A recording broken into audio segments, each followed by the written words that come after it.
Samantha second marriage పై greetings wishes తో పాటు నెట్టింట నెగటివ్ కామెంట్స్ కూడా అదే రేంజ్ లో వస్తున్నాయి. Raj Nidumoru ex wife Shalini, heroine Poonam Kaur ఈ పెళ్లి గురించి పెట్టిన పోస్టులు వైరల్ అవుతున్నాయి. మాజీ భార్య శ్యామిలి ఇన్స్టాలో ఓ పోస్ట్ పెట్టిందంటే ఓ అర్థం ఉంది. కానీ సంబంధం లేని, ప్రస్తుతం చేతిలో ఎలాంటి సినిమా లేని పూనం కౌర్ ఒక ట్వీట్ తో సంచలనం రేపింది. నువ్వు ఇల్లు కట్టుకోవటానికి వేరే వాళ్ళ కొంప కూలుస్తావా? ఇది చాలా బాధాకరం. పైగా ఆమె చాలా శక్తివంతమైంది, చదువుకుంది, అత్యంత ప్రాధాన్యత గల మనిషి, బలహీనమైన, నిరాశతో ఉన్న మగాళ్లను డబ్బుతో కొనుగోలు చేయగలదు అంటూ ట్విట్టర్లో రాసుకొచ్చింది.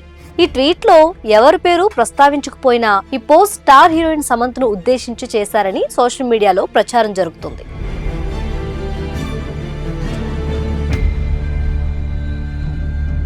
సోమవారం పెళ్లి బంధంతో ఒకటైన సమంత, రాజులకు ఇద్దరికి ఇది రెండో పెళ్లి. రాజ్ నిడుమూరుకు ఇదివరకే పెళ్లై పిల్లలు కూడా ఉన్నారు. సమంత ఫస్ట్ మ్యారేజ్ గురించి టాలీవుడ్ ఆడియన్స్ అందరికీ తెలుసు. తమ పార్ట్నర్స్ తో విడిపోయిన తర్వాతే ఈ ఇద్దరు భూతశుద్ధి పద్ధతిలో వివాహ బంధంలోకి అడుగుపెట్టారు.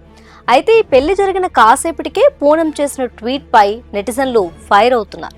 ఆ ఇద్దరికి పెళ్లైతే నీకొచ్చిన బాధ ఏంటని ప్రశ్నిస్తున్నారు. అవసరమైతే సపోర్ట్ చేయాలి, కానీ ఎవరిని బాధించడానికి ఈ ట్వీట్లని మండిపడుతున్నారు. అయితే ఇలాంటి ట్వీట్లు పెట్టడం పూనంకి కొత్తేమి కాదు. గతంలోనూ పేర్లు పెట్టకుండా సందర్భాన్ని బట్టి పోస్టులు పెట్టింది. ఇప్పుడు శామ్, రాజ్ వివాహం నేపథ్యంలోనే పరోక్షంగా టార్గెట్ చేసిందని నెటిజన్లు అనుకుంటున్నారు.